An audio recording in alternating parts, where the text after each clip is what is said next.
Thank you, Thomas. Well, it's good to be with you all today. Since COP26, when we launched the Great Blue Wall, and we had a fantastic set of announcement and commitment for the initiative. Today we're going to hear from leaders, government leaders from the region about what they have delivered since COP26 and what are the ambition for the next few years.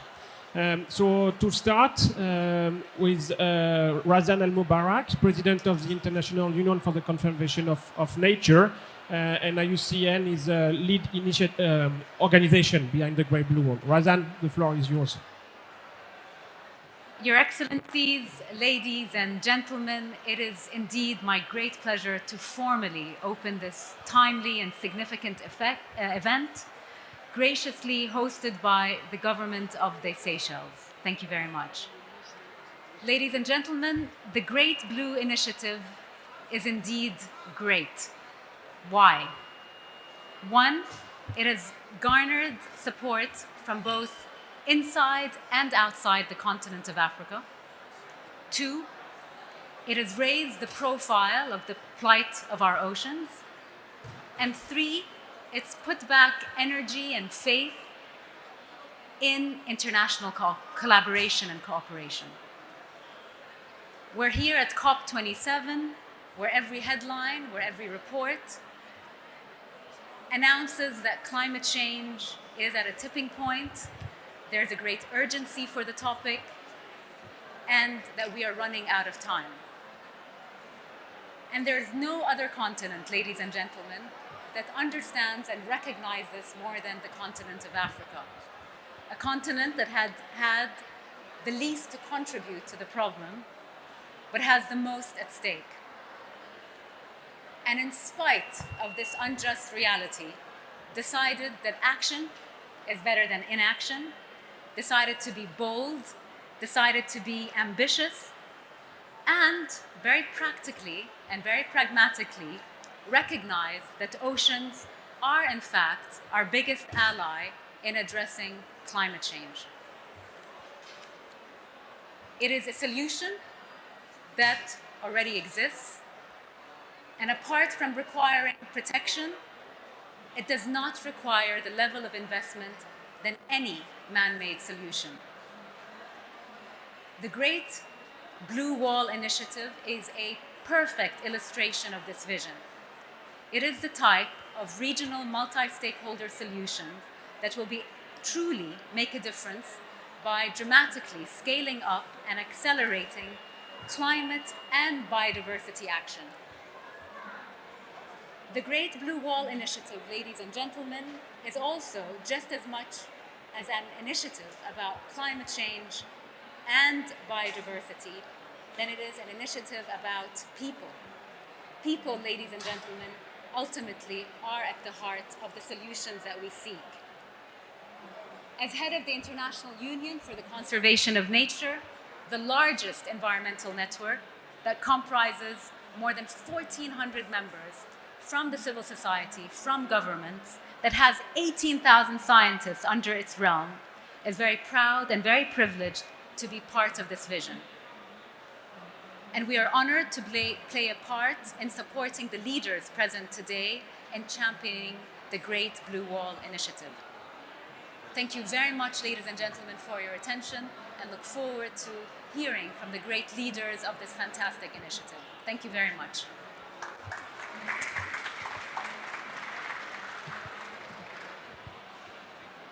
Thank you, Razan, and thank you to IUCN for a truly collaborative initiative of the Great Blue Wall and trying to bring all the stakeholders in the region together towards this vision. Now I would like to introduce Dr. Mahmoud Moheldin, high-level climate champion for COP27, to share his thoughts about the Great Blue Wall. Thank you, Mahmoud.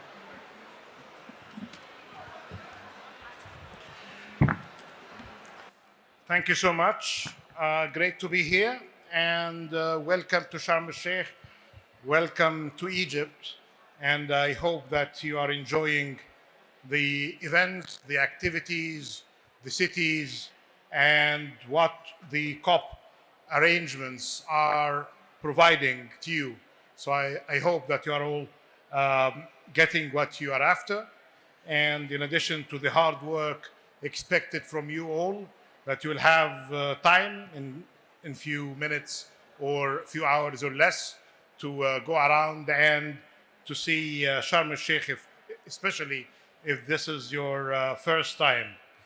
Let me build on what Ms. Al-Mubarak just shared with us after recognizing, of course, the leadership of His Excellency, the President of the Republic of Seychelles, and the honorable ministers here, and of course the special envoy on oceans, and my good friend Nigel Topping, and the commissioner from the African Union. I like your op-ed, by the way, that you did with two other African leaders in Project Syndicate, when you emphasized that an African COP should be an implementation COP. And this is a COP for the whole world. The emphasis on Africa is relevant because of what was just mentioned by Ms. Al-Mubarak, the famous 3% of responsibility of emissions. But I like to say that this will not last for long until we act fast. Africa is urbanizing fast, is growing. It has ambitious population. It has middle income segments of society with their demands. They have numbers of those who are falling into extreme poverty. They want to get rid of their poverty.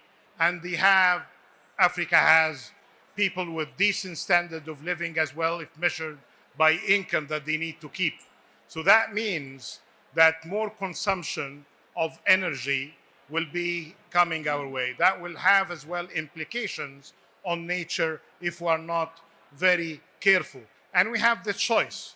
We have the finance, we have the technology, and we have the leaders who can change behavior. And I'm happy that there are many solutions. Seeing here Mr. Forrest with his many ambitious projects with many African countries, with African countries getting together as well in putting the standards of green, clean hydrogen. This gives me hope. Going back to oceans, as mentioned, they are our biggest ally in the fight of climate action. They are the great solutions, but unfortunately, from time to time, we are compromising this solution by not protecting it. Oceans are the largest heat sink on the planet. They absorb around 90% of the excess heat caused by climate change. Oceans are also very efficient carbon sink, absorbing 23% of human-caused CO2 emissions. But we're talking here about ecosystems, the links between land and the sea, and that's why COP27, we are, in addition to implementation, we are emphasizing a holistic approach. Because when the sea meets the land, there are lots of things of great contribution to society and people happen, and many bad things happen at the same time.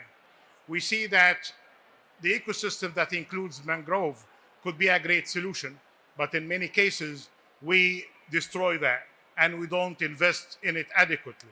In many cases, we see adequate investments in maritime activities could be more friendly to the environment and climate, but we forget from time to time doing that. The solutions are there when it comes to technology, and earlier today, Mr. President, your very able minister, spoke about very good experiment on how to use financial innovation, linking debt reduction to investments in climate and nature. But we need more of that, and I'm very grateful that you and your colleagues from the cabinet are spending time to share experience. We have as well the good knowledge that came from another member of your country, a citizen, John Paul Adam, who is working hard with us to extend the ideas in Africa and beyond. But we need more of these solutions when it comes to innovation on finance. We're happy with what we saw in Belize. And again, the work of TNC is very much commended.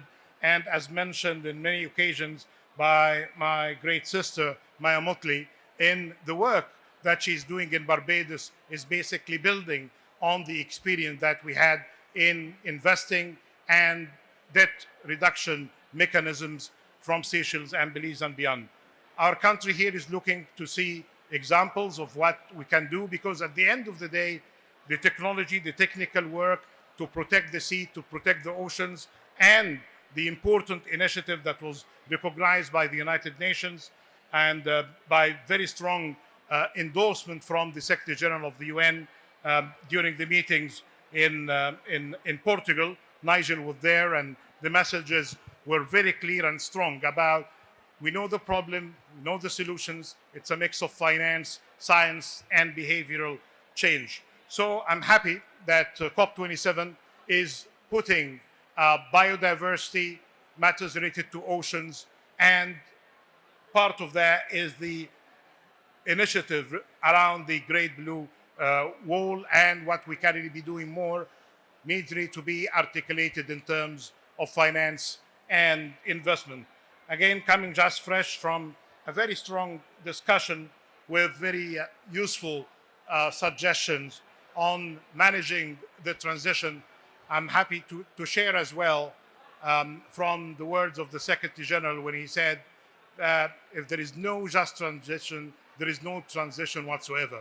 So here, when we are managing our efforts towards getting climate action on track, getting the Paris Agreement fulfilled, and getting that in the holistic approach that gets biodiversity and the Sustainable Development Goals all in one, we need to make sure that we have the adequate policies to make sure that all of these finances, technology transfer, and the support from the society are all mobilized for the good cause. Having said that, I appreciate your participation. But again, while you finish your hard work, after that, immediately, we need to see you in the lovely streets and the other pavilions outside, not with knowledge, but with other food for thought. And those giving you food for thought, but you need other food as well. Thank you so much. Thank you.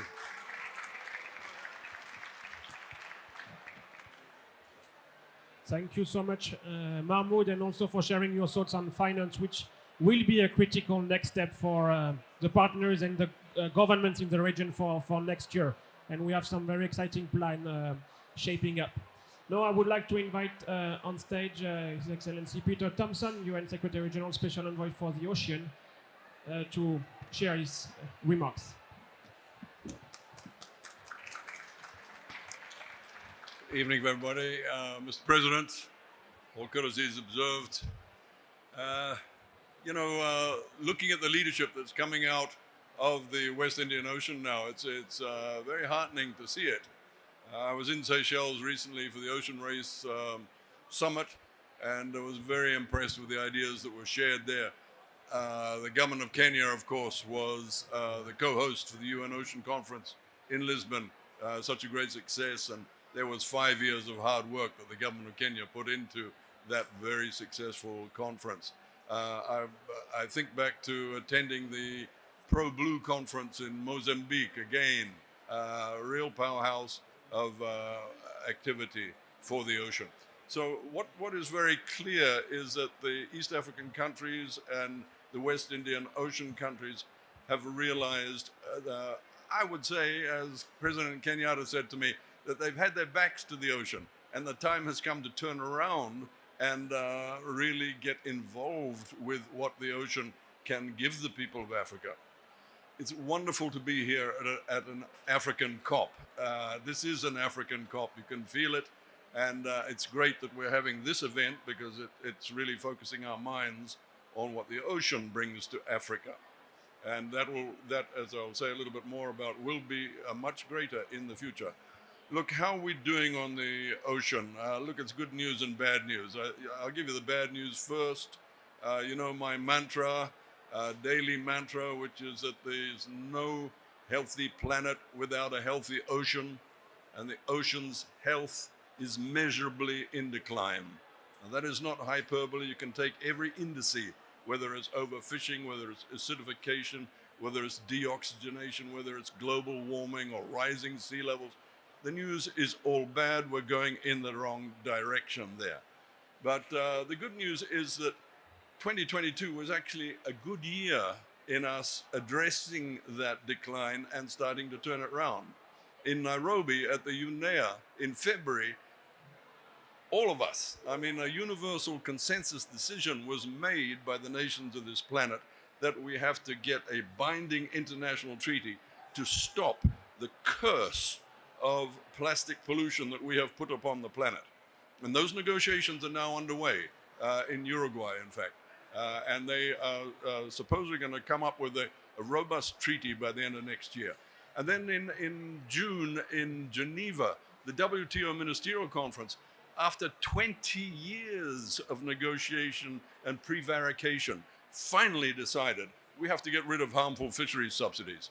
That may not seem like an important thing to you, but a lot of scientists will tell you it is the most damaging thing we've been doing as a species to the ocean, giving $20 to $30 billion every year to mainly industrial fishing fleets to go out and chase diminishing stocks of fish in the ocean.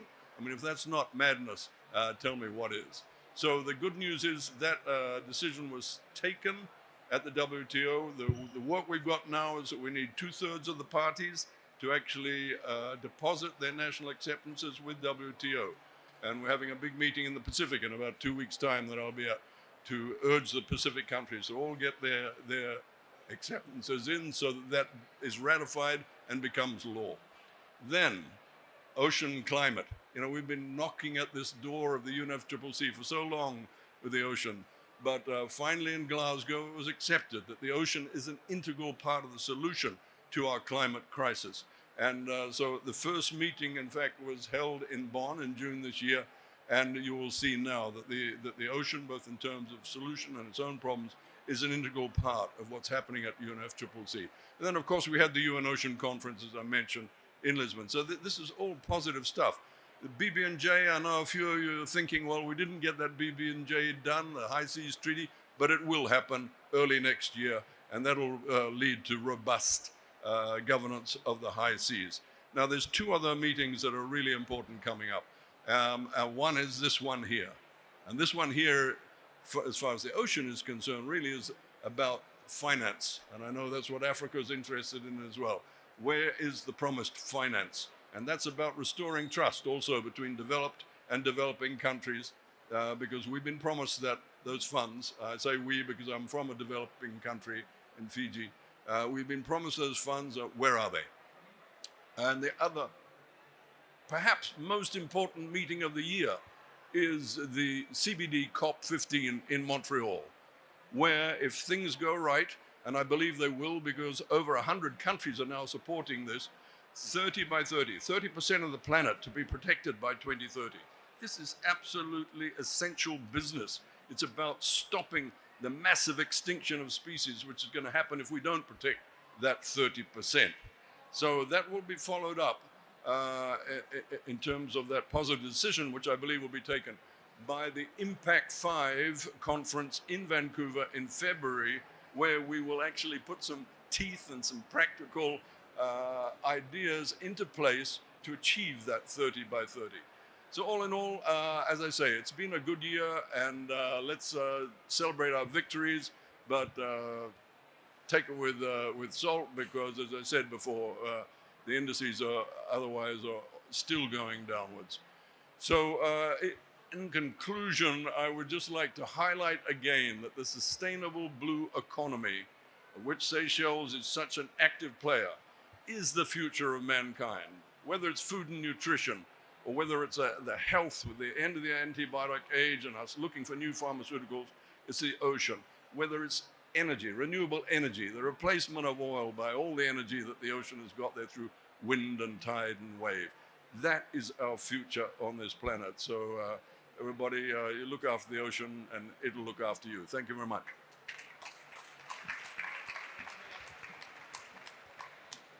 Thank you so much, Peter. And just to say that we are also all here in the room very grateful for all your work, and the achievement you've presented will not have been able to deliver without your leadership over the last years. So congratulations, Peter, and look forward for much more in the coming years.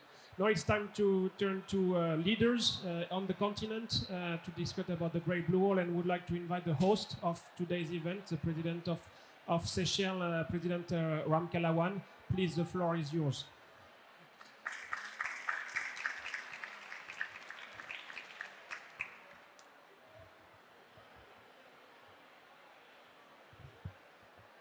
Excellencies, ladies and gentlemen, a very good evening. After listening to such inspirational speeches, I'm not too sure whether mine will be as inspirational. But I can tell you, as we talk about the ocean and what we need to do to protect our ocean. Peter, you mentioned the 30 by 30. And of course, Seychelles is proud to have already covered the 30. In fact, we're at 32. And in my statement this earlier on, I mentioned that in 2023, Seychelles will participate again in the whole concept of mitigation, because in 2023, early 2023, we will be announcing that as far as mangroves and seagrass meadows are concerned, we will be protecting those at 100%. So again, participating in the mitigation. Well, it is indeed a great honor for Seychelles to be hosting this event, because not only is it good that you are hosting an event, but it is good when you are hosting something which is very close to your heart. And as far as Seychelles is concerned, not only are we seeing the effects of climate change directly on our islands and on the coast, but we believe that we have to do something. And last year in Scotland at COP26, I ended my statement by saying, the time is yesterday. And I think we all realize that time is not on our side. And when we're talking about 1.5 increase, of course we have to turn to the ocean again, because this is the big sink that will help us to achieve this. And at the same time, as we protect our ocean, this will ensure that the livelihood of our people of all nations are sustained. Well, I think the commitments on this initiative were proudly announced at the One Ocean Summit in Brest. Again, I had the privilege of attending the One Ocean Summit, and unfortunately could not make it to the Ocean Conference in Portugal. But I think today's event gives us the opportunity to rekindle our efforts on the one hand, and also to re-engage with much zeal and commitment as we push forward this agenda. The Great Blue Wall Initiative is definitely bound to be the nexus of climate change adaptation, conservation, and the blue economy. I consider it to be the solution to further prosperity of a blue world, of how we will protect our only blue planet. And I am definitely very pleased to see that the role of the ocean in addressing climate change is now being widely recognized. And I fully support the words of my good friend Uhuru Kenyatta. We've turned our backs to the ocean for too long, and now we have to go back in there. We have to be mermaids in a sense, go back to the ocean in order for us to give it its real value. So it is all interesting to see how the world is now turning to the ocean. When we're talking of cleansing the oceans from plastic, and again, this is something that that we in Seychelles have experienced. I'm happy to see Jeremy, one of our young Seychellois here, together with my son and other youth. They spent a couple of weeks on the Aldabra Atoll, and during those couple of weeks, they removed over 25 metric tons of plastic. And yet, Aldabra is in the middle of the ocean. Aldabra has no factories next to it, doesn't produce 1 ounce of plastic, but it was filled with plastic. And as we speak, it's not the 25 metric tons were not it was not the volume of plastic. It's probably doubled, trebled, and I'm not too sure whether we will be able to remove all the plastic that is on the atoll of Aldabra. But as we are on the atoll of Aldabra, one of the projects that we have with UNESCO is Aldabra is already a World Heritage Site, but now we want to move towards giving it a new status, the biodiversity status. And only last month, Prince Albert of Monaco was on Aldabra, leading the Monaco expedition. And the one thing that they were doing, and which Seychelles fully supported, was for the expedition to collect samples of coral. And the idea is very simple. Many islands are involved in replanting corals. But the concept is, if you replant corals, the same corals that were affected by bleaching, then probably when the sea temperature rises again, those corals will die. So what about doing research to find whether there aren't more resilient corals? Do the research, explore the results, and then replant the resilient corals. And this will help save the reefs. And we all know, if we save the reefs, that will help in reducing the power of the waves. This will help in reducing coastal erosion. And who knows, we might win the fight against bleaching and in protecting all that we want to protect, thus the ocean.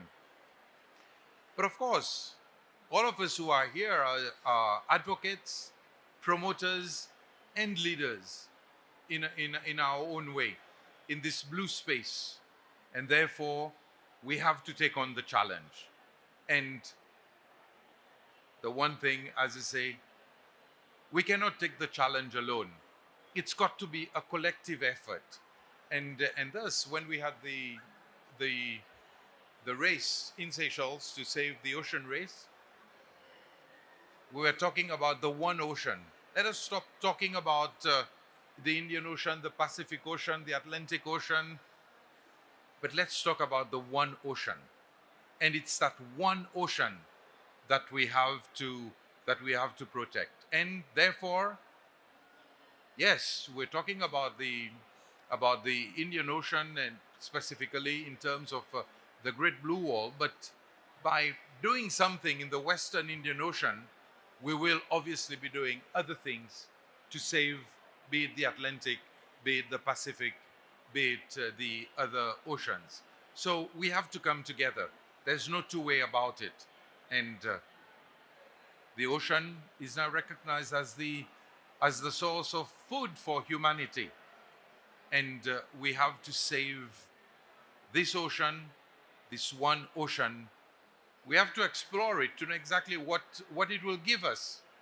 But exploring it also means protecting it. And may I say again, that this is why we're all excited in the Seychelles about the Great Blue Wall initiative, because we also want to protect the fish. And I don't know what happened this year, but of course with climate change, right now the seas around the main islands are full of anchovies. And, of course, being food for the bigger fish have come in.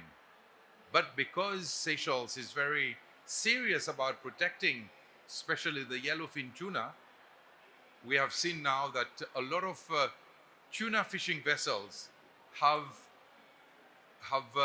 exhausted their quota, and they are all there in Port Victoria, not able to fish. And for us, it's also good news, because there is a lot of food, so which means that the stocks can replenish. And again, we say thank you God for allowing this to happen. So, my dear friends, I am indeed excited. And of course, when I meet other heads of state, when I see their excitement about protecting the oceans, when we meet in the AOC's regrouping, we are all excited, because we want to protect, as island people, as islanders, we have a special attachment to the ocean. And again, this is where we're talking about the MVI to protect us from the vulnerability, because climate change happens all over the world. But even though we are we are not guilty for what is happening, we pay the cost. And again, I just mentioned it in my statement. Seychelles, for example, which has low emissions. We have low emissions, but we also clean up the CO2 that we produce through the mangroves and through the seagrass meadows, so which makes us in the Seychelles a zero contributor to the destruction of the planet. Zero. And yet, when we're talking about loss and damage and other things, we are the first meeting. So I'm all excited when I see heads of state who are leading in that direction. And I can only say, as a large oceanic state, Seychelles is indeed a trustworthy partner. So in this initiative, we will be there, leading wherever we need to lead, fighting strong, standing strong.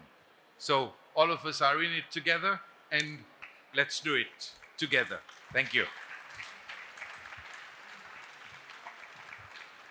Thank you, President. And indeed, you are not only leading in the region, but we know that the Great Blue World has inspired leaders in the Pacific, in the Mediterranean, in the Caribbean, to replicate this model and this vision.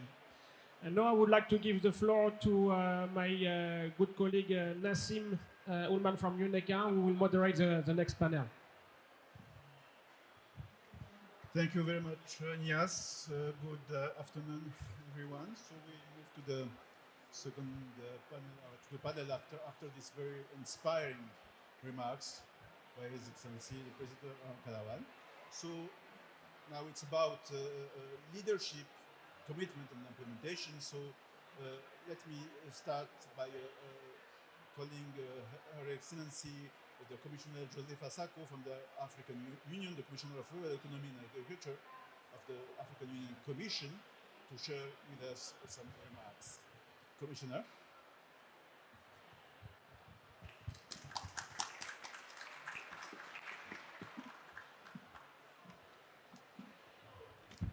Thank you, moderator, for giving me the floor. Good afternoon, every one of you. I will first of all like to recognize the presence of His Excellencies Revel Ramkalawan, the President of the Republic of Seychelles and the African Union champion for the blue economy. Sir, thank you very much for accepting this invitation and to be taking your time to be here with us. That shows your leadership in what you believe. And from your brilliant remarks, we learned a lot, and we know that we trusted this championship in the right person in the right place. Thank you very much. Honorable ministers present here, Honorable Excellency ambassadors, I would also like to acknowledge the presence of Mr. Antonio Pedro, Executive Secretary of UNECA, that had the initiative to organize this important side event.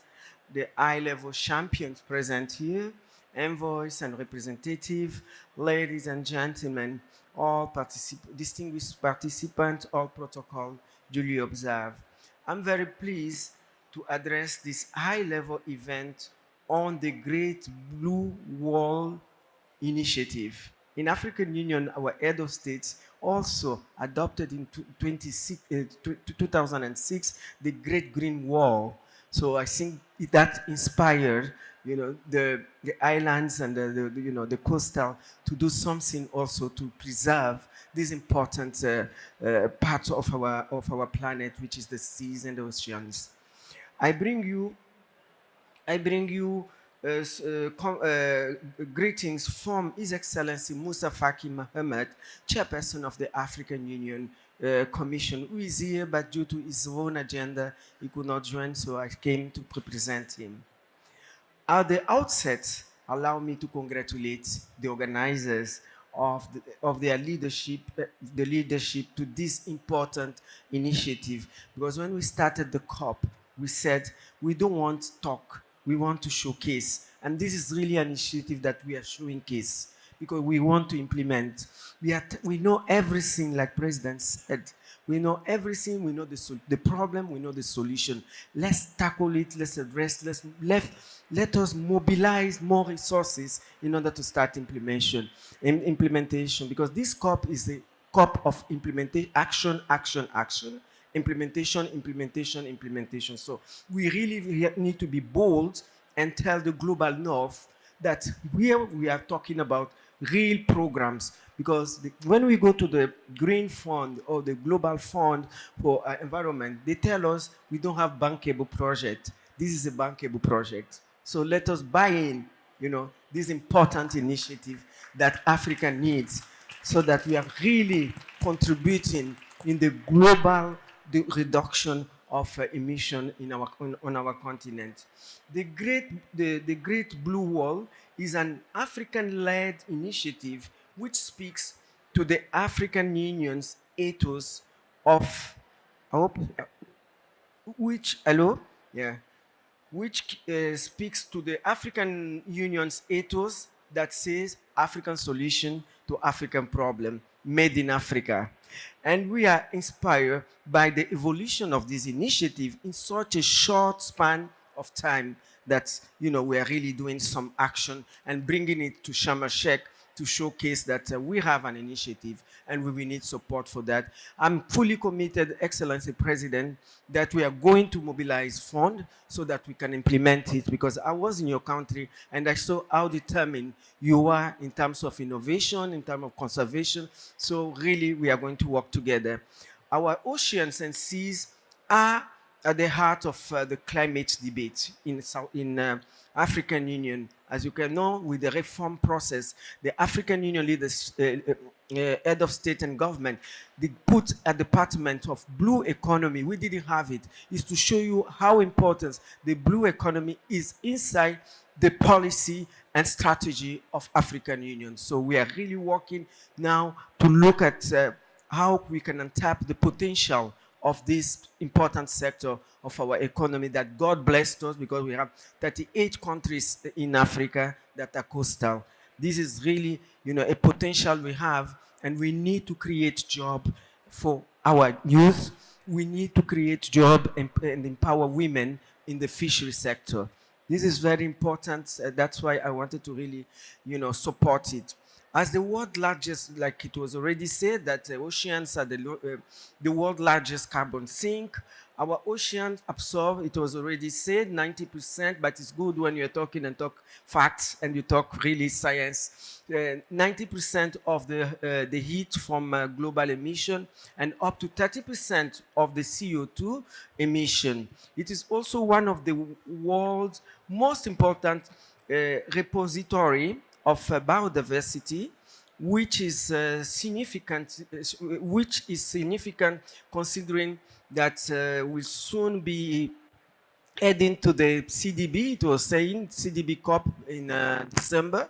Next month we are going to have the COP 15 in Montreal, and yet less than 50 countries have included ocean in their NDCs. We are here to talk about how are we doing with the Paris Agreement. We want to implement Paris Agreement because this was COP21. So this is important because that is really the blueprint of solving problems. And tomorrow we have with our head of states the three commission that the African Union established, the Climate Commission of the Sahel for desertification. We have a Climate Commission of the Congo Basin, and we have the Climate Commission of the island, which Excellency is also a champion on that important commission. So those are the commissions that were set up, to implement the NDC of the COP of the Paris Agreement. Furthermore, oceans, despite being a key asset of humankind, are bearing the brunt of climate change and man-made impacts. We already know that oceans are becoming warmer and more acidic, and the plastic have been found in more than 1,400 plus species, even though we have only mapped less than 10% about this issue of the ocean. So we need to map more and know and have more evidence-based, scientific evidence-based to bring in our statistics when we are doing the advocacy about the importance of this important sector. Our coastal communities and cities are at a risk. Taking action on protecting our ocean and seas, it's very urgent. And so it's utilizing them to fight climate change. Last year, we were in Maputo, in Mozambique, for the Born Blue. And I think one of the previous speaker said about Nascer, in Portuguese, my language, they say Nascer Azul. It's an initiative that the Republic of Mozambique brought it, and they want it to be a Pan-African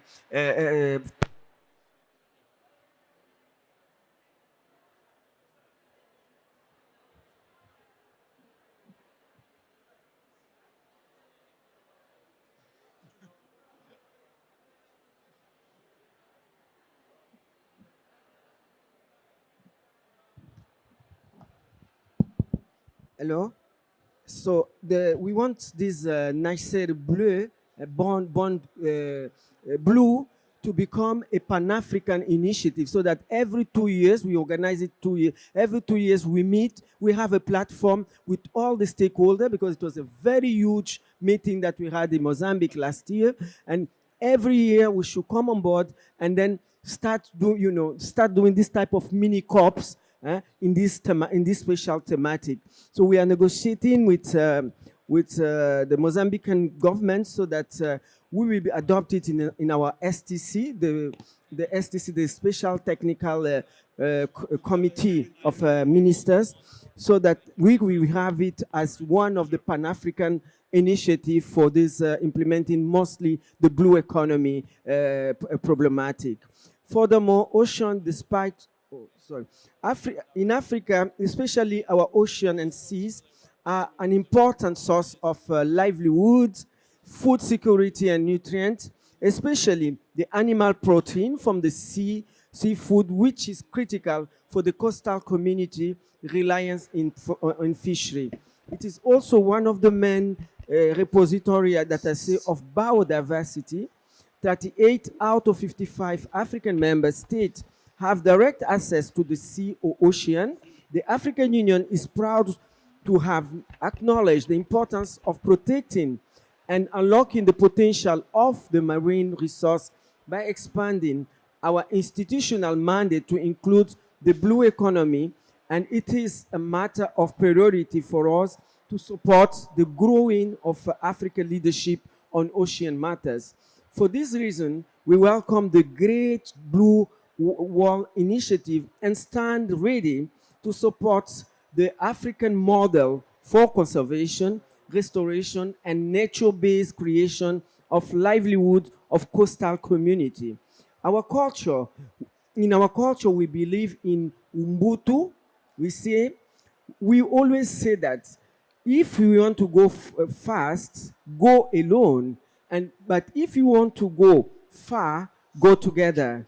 We are hearing also our sister organization from the UN, FAO, that are saying they're using their own initiative hand in hand. We have to put hand in hand and solve this problem. So it is clear it is clear that we want to take this initiative very far and reach the ambition of making the Western Indian Ocean a hotspot for peaceful, prosperous, and sustainable, thriving seas. In this, I would like to commend the spirit of emphasis of the Great Blue Wall Initiative in integrating livelihood and especially coastal community as a fundamental part of the initiative. As part of its implementation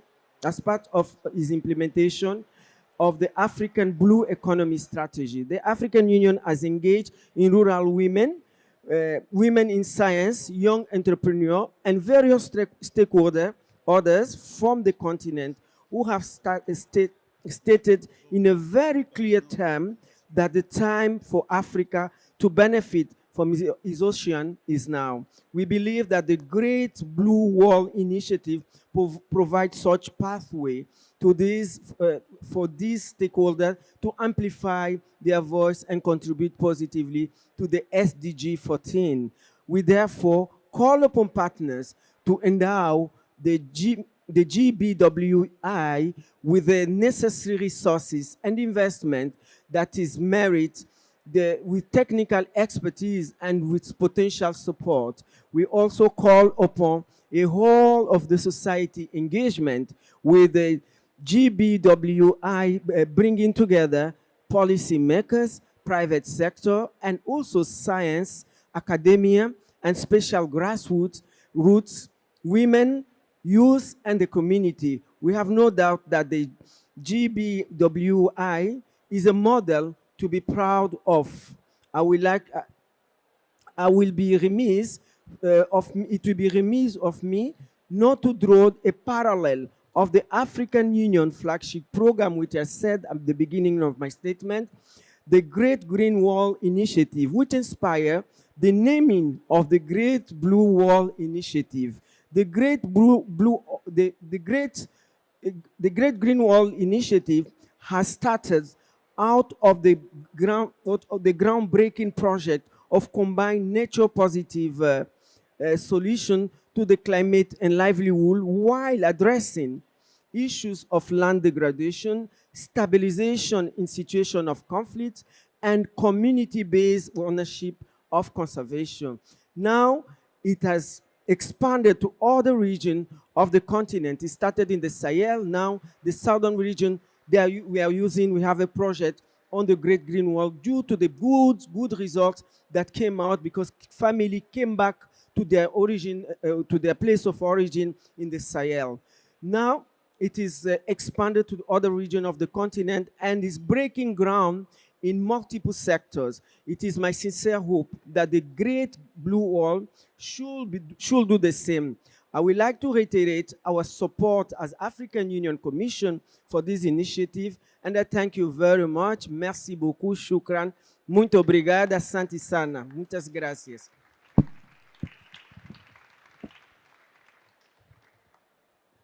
Thank you very much, Commissioner. You are really giving sense to the term commitments. And a slight change in the program, as we are honored to have with us Borge Brand, the president of the World Economic Forum, but he has to leave. And thank you for staying with us a little bit more. So I invite him just to share with us in less than 2 minutes some insights. Is that okay?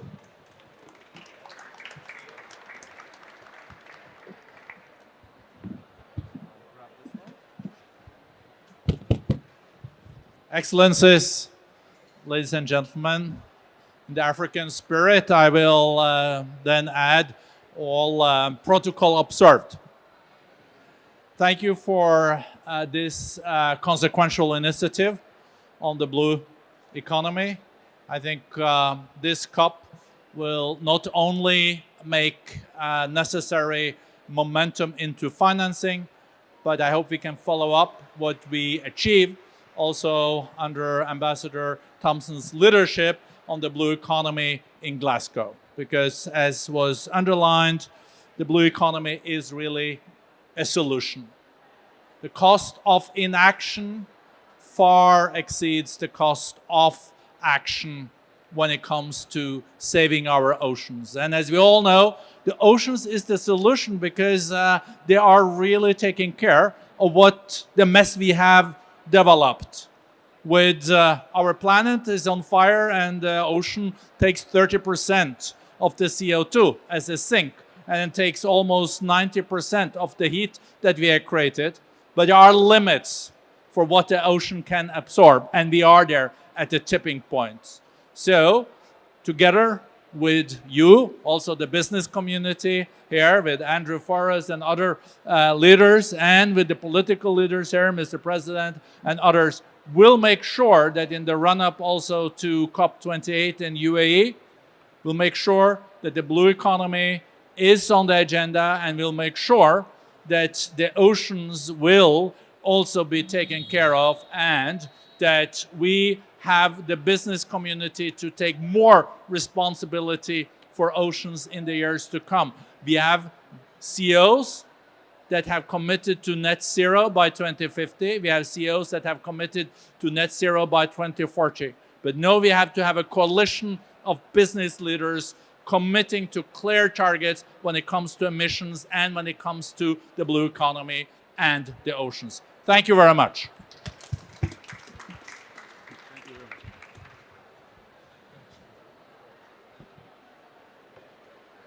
Thank you very much for Burger for these really inspiring words and for already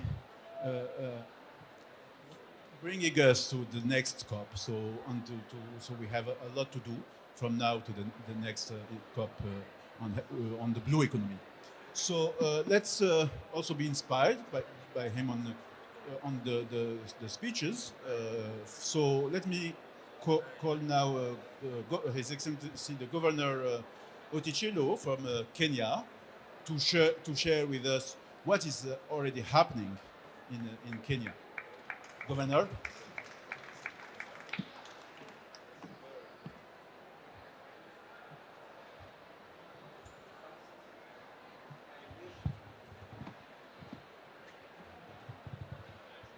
First, I wish to convey our greetings from our president, who is here but attending other functions, and he has requested me to represent him in this very important function. He has also requested me, Your Excellency the President, to thank you very much for the invitation to this function. Kenya is committed to blue economy, to the conservation of our oceans. And therefore, we are here to stand with the Seychelles and all other Western Indian region countries to work out on this very great and noble project, the Great Blue Wall project. We want to say we are committed. And therefore, the President requested me to come over and represent him in this function, and he requested me to say the following. So I'll read exactly what he told me to do. Your Excellencies, distinguished delegates, ladies and gentlemen, it is my sincere honor and privilege on behalf of Kenya to be part of this important program, the Great Blue Wall event. I appreciate and applaud the Republic of Seychelles for its commitment to realize the aim of the Great Blue Wall initiative that was launched at the UNFCCC COP26 in November 2021 in Glasgow, UK, by the Western Indian Ocean states and partners, including the International Union of Conservation of Nature, IUCN. As you are aware, the initiative will dramatically accelerate and scale up ocean actions and support countries' leadership and commitment to climate and biodiversity targets, while also unlocking the development of the blue economy. Conservation and protection of mangrove and sea ecosystems contribute to the achievement of the SDGs, particularly goal number 14 on life under water and goal number 13 on climate action. A thriving and productive blue economy is inherent to sustainable management of blue carbon ecosystems. At the outset, let me state that Kenya is endowed with mangroves and seagrasses covering approximately 65,000 hectares and 31 hectares respectively, which is managed within the legal framework, namely the Constitution of Kenya 2010, the Forest Conservation and Management Act of 2016, the National Mangrove Management Plan of 2017-2027, and Vision 2030.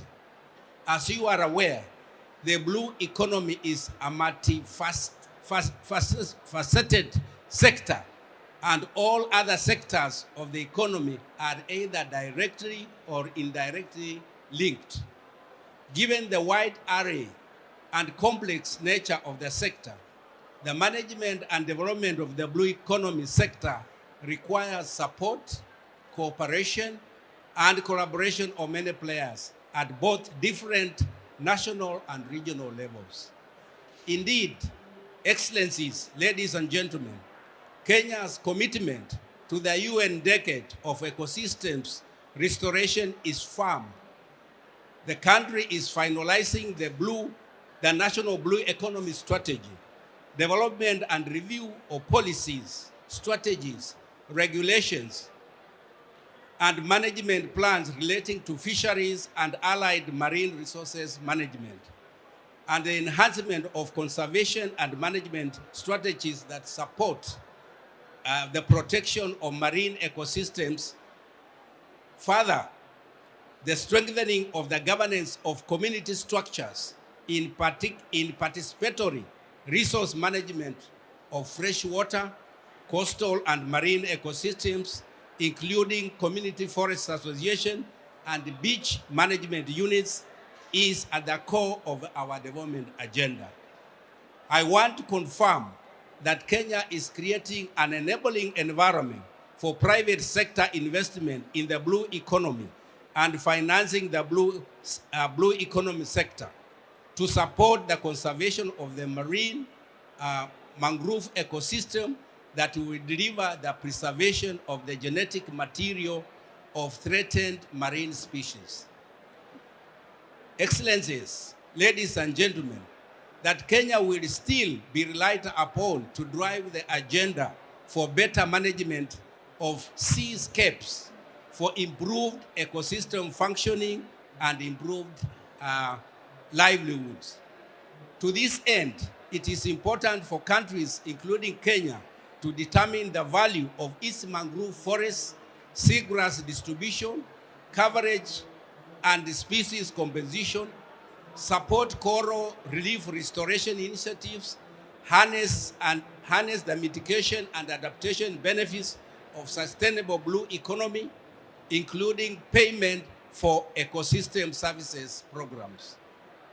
Indeed, promote and expand opportunities for nature-based enterprises and solutions, including seaweed farming and mangrove ecotourism, facilitate research to monitor trends of the stressors like pollution, climate change, and overexploitation, and determine what the impacts are on our critical habitats.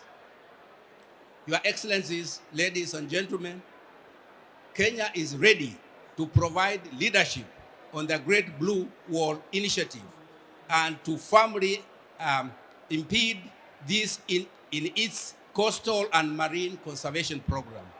We look forward to the full recognition of the vital role played by the blue economy, as investments in the area will go a long way to restore degraded ecosystems such as mangroves for the good of our global ecosystem. I welcome you all to Kenya as partners in this endeavor. We will provide the necessary policy, legal, and institutional environment for engagement and investment in the country and in the region. Thank you, and God bless you.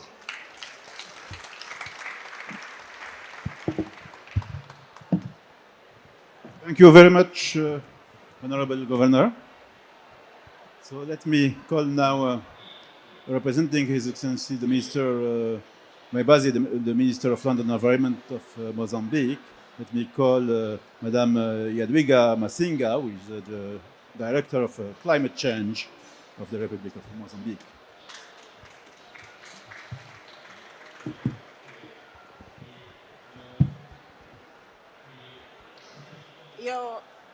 I don't know.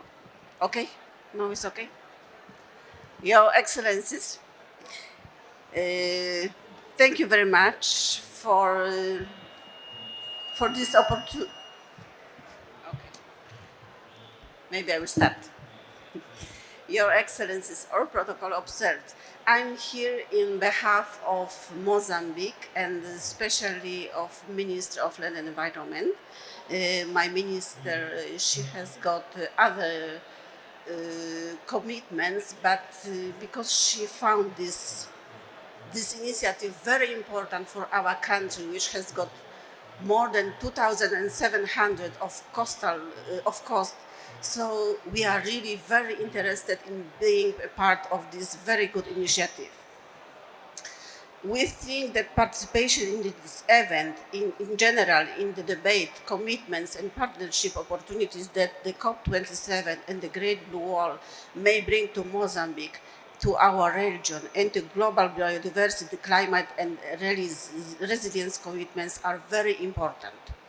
Mozambique is strongly affected by climate change impacts, so commitment to fulfill sustainable development goals, including conservation of biodiversity, coastal and marine, and to deliver the ecosystem services, healthy ecosystem services for our communities is very important.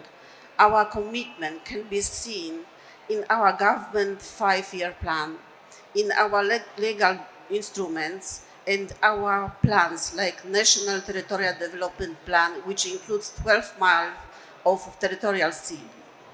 We also recently approved the Marine Area Master Plan, also decided which area should be more developed in what is in our Marine Master Plan set.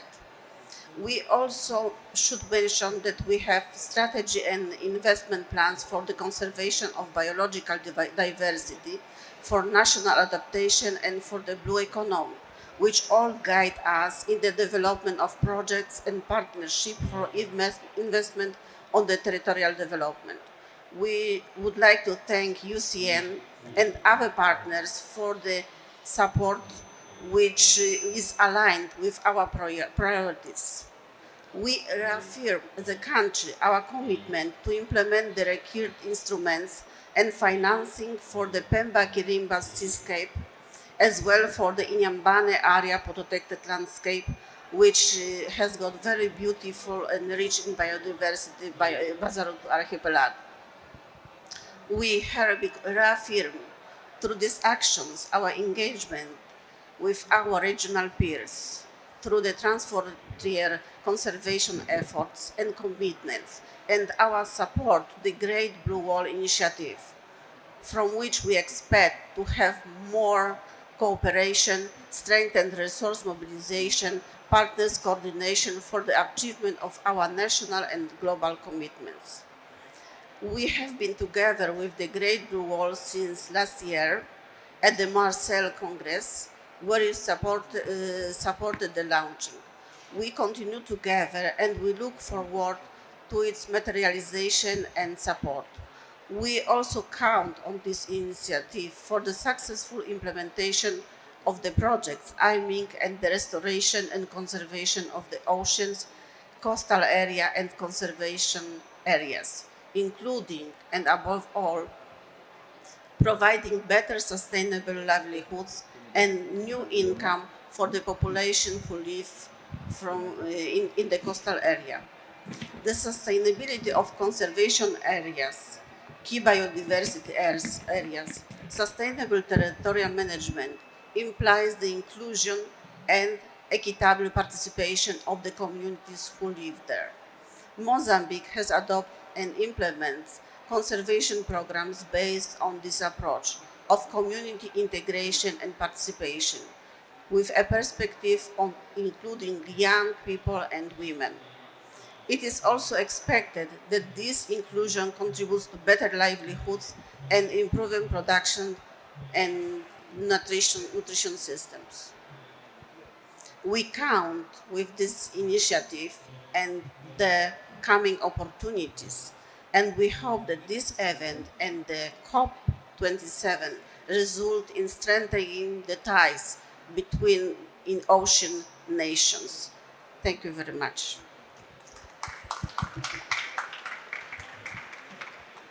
Thank you very much, Edwiga, for your intervention and the commitment of Mozambique for the Great Blue Wall. We'll have to close in 8 minutes, so we'll adjust the program. So we'll go for the closing session, and I will invite Jean-Paul Adam to moderate this closing session. Merci beaucoup, Nassim. Thank you very much.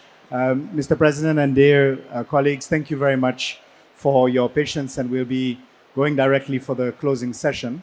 And just before we do, I would just like to mention that the United Nations Economic Commission for Africa is very proud to support the Great Blue Wall, and in particular around the mobilization of financing for the Great Blue Wall. And there will be a link in terms of how we will develop this in the context of raising finance from debt for climate adaptation swaps, from the development of carbon markets, and the availability of and the ability of countries to raise money as well from their domestic markets, as well as significant support from international funding agencies.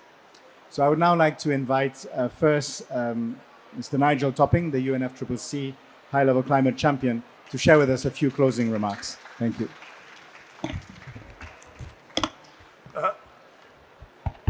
It's working. Good evening, everybody. All protocol observed in the interest of time. Mr. President, thank you so much for gracing us with your presence and for your leadership here. You know, when the parties asked the champions to come back in Glasgow to present a plan for how we're going to develop the work of non-state actors, we really focused on two things that I think are very relevant tonight. One is the need to regionalize work, and the other one is finance. And so I'm just reflecting that earlier today, the Secretary General, after a very beautiful and emotional film from the presidency, spoke, and he said that those who give up hope are sure to lose. And what I love about this initiative, the Great Blue Wall, is it's like the embodiment of hope. It's collective activity for those who've decided not to lose, but as the Commissioner said, African family in African soil, African water, solving an African problem with African solutions, and it's something that I think is very inspiring for others.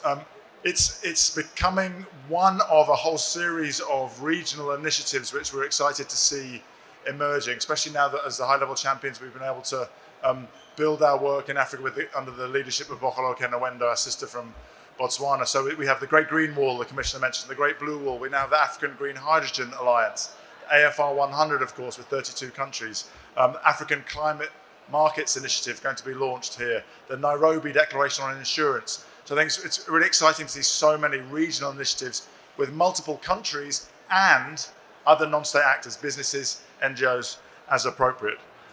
So mainly what I want to do, this is something I get to as a champion, is just say how thrilled I am to see the quality of the collaboration here. But I also wanted to point to the importance of science and rigor when it comes to attracting investment. One of the things that we've done with Mahmoud and the Egyptian presidency, with the help of the UN Economic Commissions, and starting, and I think most emphatically in Africa, was to hold a series of finance roundtables. And this project stood out in the work we did in UNECA and Addis Ababa as one of the most financeable projects. But there's a lot of work to do to take good projects to being investable. And that's one of the things I'd like to encourage us all to lean in on, so we have more countries on the donor side, on the implementation side, and more non-state actor friends leaning in. Final thing to say is we're now in a rhythm of action ratcheting every year. So a real strong commitment from the high-level champions, from me as I hand over, and Mahmoud as he continues, and the Emiratis come over as the hosts of COP28. Let's make this one of the signature initiatives where we can really demonstrate momentum against the very specific goals. And this is the final thing to leave with. These specific goals are not one-dimensional. 2 million hectares of marine protection, 2 million kilometers squared of marine protection. I know the marine scientists will pick up the metrics here. 2 million hectares of mangroves restored, 100 million tons of carbon sequestered per year by 2030, and 1 million jobs. So it's climate, it's biodiversity, and it's development all wrapped together. So I commend all the partners and look forward to hearing about much more progress when we meet again in Dubai. Thank you. Thank you so much, Nigel. And I think you've really emphasized how this can be transformative for African countries and the bankability, which is a critical aspect. I would now like to go to our other co-conveners to have Mr. Stuart McGuinness, the Deputy Director General of IUCN, to share some closing remarks before our Executive Secretary will then end us. Thank you.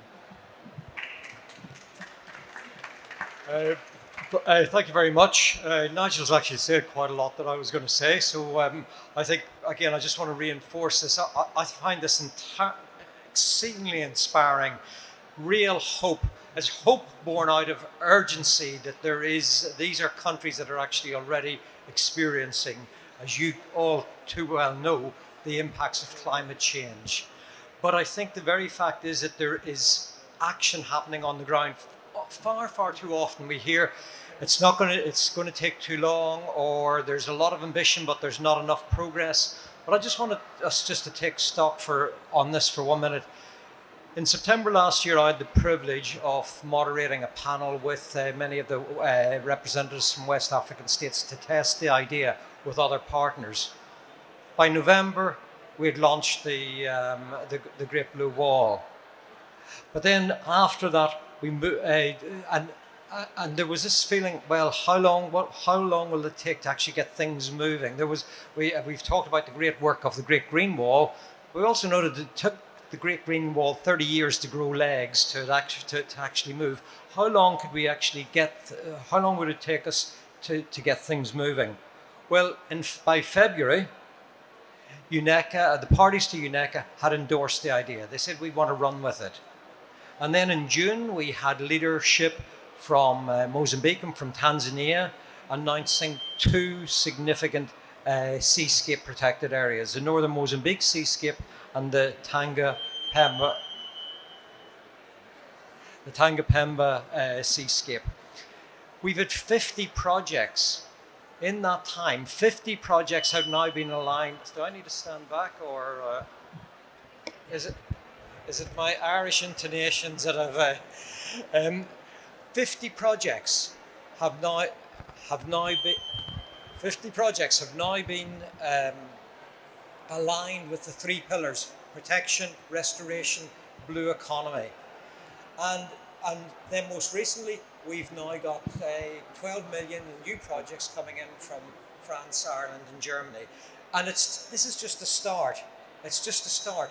But we've already heard from His Excellency Felipe Nyusi just about the ambition that Seychelles is going to have next year with protection of seagrass ecosystems, mangroves, etc.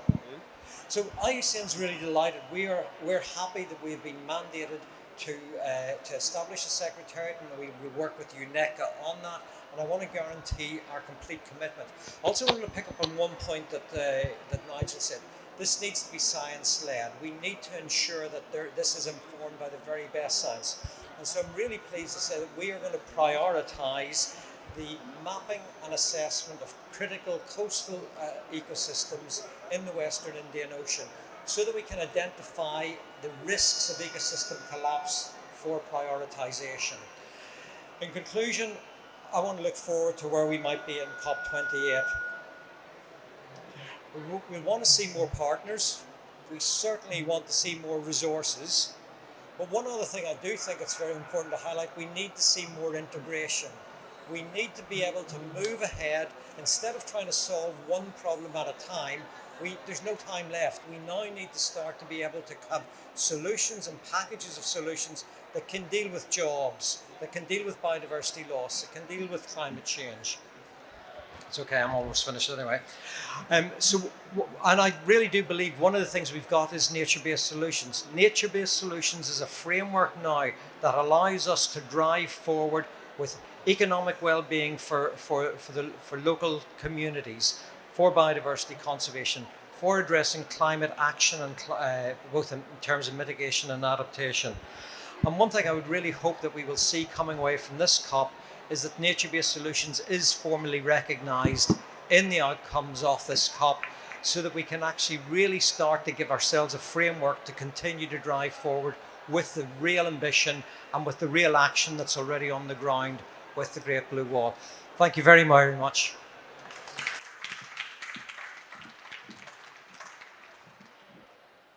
Thank you very much, Mr. McGuinness. And I think, as you pointed out, the Great Blue Wall is eventually, hopefully, will cover the whole of the continent. Mr. President, you also made that point. And what we do in the individual countries contributes to the health of the whole planet.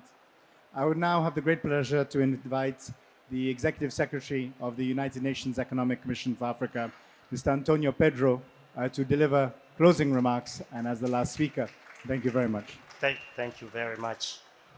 Your Excellencies, my colleagues, of course, have given me a speech to read. But before I do so, I would like to also echo the sentiment of hope. And let me take you back a couple of years ago. I think it was about 2014 or so, a group of colleagues of mine from all sorts of places in the world, we met together in Rwanda for a book sprint to put together the Africa handbook or policy book on the blue economy. And that was the start of the recognition of the importance of the blue economy for the continent. And we are therefore very, very happy today in seeing Your Excellency leading this Blue Wall initiative, because this is indeed a reflection of what we expected to happen in the context of the diversification of Africa's economy. I'm equally happy because I'm from Mozambique, and I was born in an island, in a coastal city called Mashishi.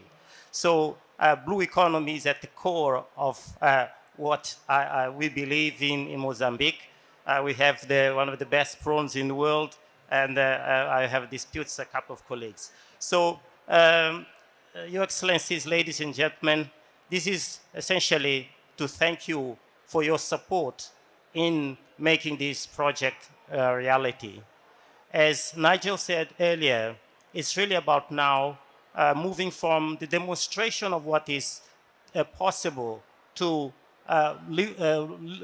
raising to another level of scale and ambition, so that the entire continent, we have a combination of nature conservation, but also of empowering local communities in having sustainable livelihoods. And this is a critical concept in mainstreaming the blue economy. We need to demonstrate the value proposition of nature conservation.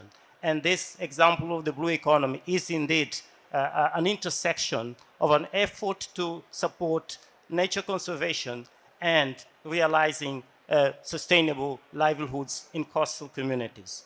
So the ultimate goal of this Great Blue Initiative is therefore to replicate the pilot initiative on other coasts of the continent. It is important that we promote this not only from a conservation perspective, but equally so from a much larger sustained development agenda. Scaling up impact requires expansion of these pilot studies to the countries covered by the Great Wall and provide member states, key stakeholders, with reliable consolidated data to support sustainable investment in development related to SDG 14. So the earlier comments about the importance of having evidence-based policy decision-making and implementation is absolutely critical to the future moving forward. In addition, under the Great Wall and the Great Blue Wall, SCA has dedicated work to catalyze blue investment through the development of capacity building and training programs for member states to understand the market mechanism, credit rating, blue bond issuing frameworks, legal and regulatory legislative frameworks, project reporting requirements, and ESG standards. I think we need to create appetite for the blue economy, for blue economic projects. Earlier I was discussing also with Nigel how we can marry these initiatives, for example, with ESG factors, the Global Reporting Initiative, and how we can utilize the Dow Jones Sustainability Index to attract more and more interest to these kinds of investments. Our regional response to climate challenge is important. Here, I would like to underscore the role of the African Union Commission in making this indeed an Africa-wide and global initiative. Beyond its contribution to local economies in the form of sustainable blue entrepreneurship, the Blue Wall can contribute to conserving and restoring critical marine and coastal ecosystems through mobilization of impact investors for large-scale corridors and networks of projects. The Great Blue Wall does represent a sustainable pipeline of investments. Recognizing that increasing debt levels may be a barrier to this form of financing, a regional blue bond could also provide a means of refinancing portions of member countries' more expensive debt.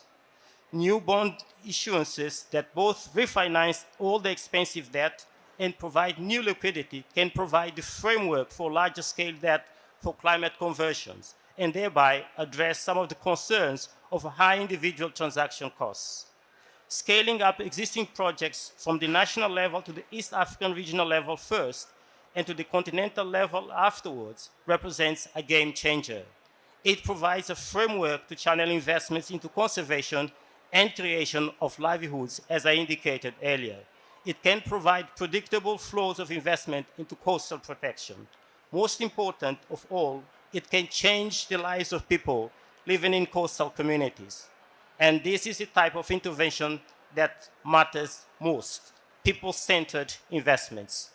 Before concluding, I would like to present our sincere appreciation to the Government of the Republic of Seychelles for bringing us together for this event, as well as to all the other partners supporting this transformative intervention. Our thanks also goes to the IUCN for putting in place the building blocks. Thank you for your attention and your support for this initiative. Thank you very much.